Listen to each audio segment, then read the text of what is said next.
human token alien sisters, and their ailing grandmother. By dawn, his world had changed forever. The storm had come without warning, an eerie green tempest roaring across the desolate plains beyond the Mars frontier colony. Daniel Cross had been fixing the roof of his aging solar shed when he spotted them through the blur of dust and electric wind, three shapes staggering toward his small homestead. At first, he thought they were scavengers. The frontier often drew desperate wanderers, human or not. But when the storm's light flashed, their outlines became clear, tall, slender figures wrapped in tattered gray cloth, moving with shared urgency. Two supported a third. He opened the airlock just as they collapsed near the threshold. The tallest, silver-skinned with eyes glowing like molten copper, looked up through cracked lips. "Please," she gasped, her voice melodic yet frayed. "Our elder. She is dying." Daniel didn't hesitate. "Get them inside," he yelled over the wind, pulling the frail one through the door. The airlock sealed with a hiss, muting the storm's scream. Inside, the warmth hit like a shock. The elder alien lay motionless on the floor, her pale skin threaded with faintly glowing veins. Daniel knelt, unsure what to do. "Water," the younger sister urged beside him, her iridescent blue hair shimmering in the light. "She can live if the fever breaks." Daniel grabbed a thermal blanket and his emergency medkit. He knew nothing of alien anatomy, but instinct guided him. Outside, the storm battered the walls. When he finally looked up, the sisters were watching him, eyes filled with trust, fear, and exhaustion. "I'm Daniel," he said softly. "You're safe here. What's your name?" The older sister hesitated. "Tira," she replied quietly.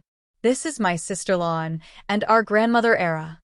Their speech had a gentle rhythm, yet their English was fluent, likely learned from human broadcasts, Daniel guessed. That night, the storm raged on. Power flickered. Daniel cooked a simple stew, uncertain if they could eat human food. They did, slowly, gratefully. When he offered a bowl to Era, her eyes fluttered open, silver pupils gleaming like stars. She smiled faintly. "You have kindness," she whispered in a tongue Daniel didn't know. Tira translated softly. "She thanks you. Says you remind her of those who built the path." The words sent a strange chill through him. Later, as Lon slept curled by the heater, Tira sat across from Daniel under the soft reactor glow. "We came from the outer colonies," she explained. "Raiders attacked our ship. We escaped in a shuttle and crashed near here 2 days ago. Grandmother was wounded. After the war, humans avoid our kind. We didn't think anyone would help." Daniel exhaled slowly. "I fought in that war," he admitted. "Never thought I'd be saving alien refugees after it." Tira's expression softened. "Then maybe peace begins here," she said gently. Her words hung between them, fragile but true. By midnight, the storm quieted to a distant hum. Daniel checked Era, her breathing steadier. As he turned, her hand gripped his wrist with surprising strength. "Morning," she murmured, her eyes glowing faintly. "You will see. The path will open again." Then she drifted back to sleep. Morning came. Sunlight streamed through reinforced glass. The air was still but charged. Daniel smelled ozone, sharp and strange.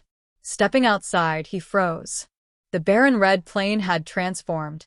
The ground shimmered with silver mist, crystalline structures sprouting like frozen lightning from the storm's heart. Tira and Lon stood beside the largest crystal, their grandmother between them, no longer frail, but radiant, her body pulsing with inner light. Daniel's breath caught.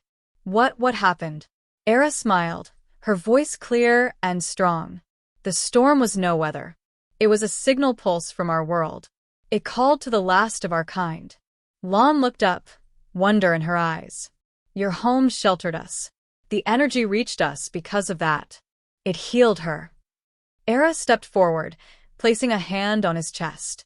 "And it marked you, human. You have walked the path of unity. Few ever do."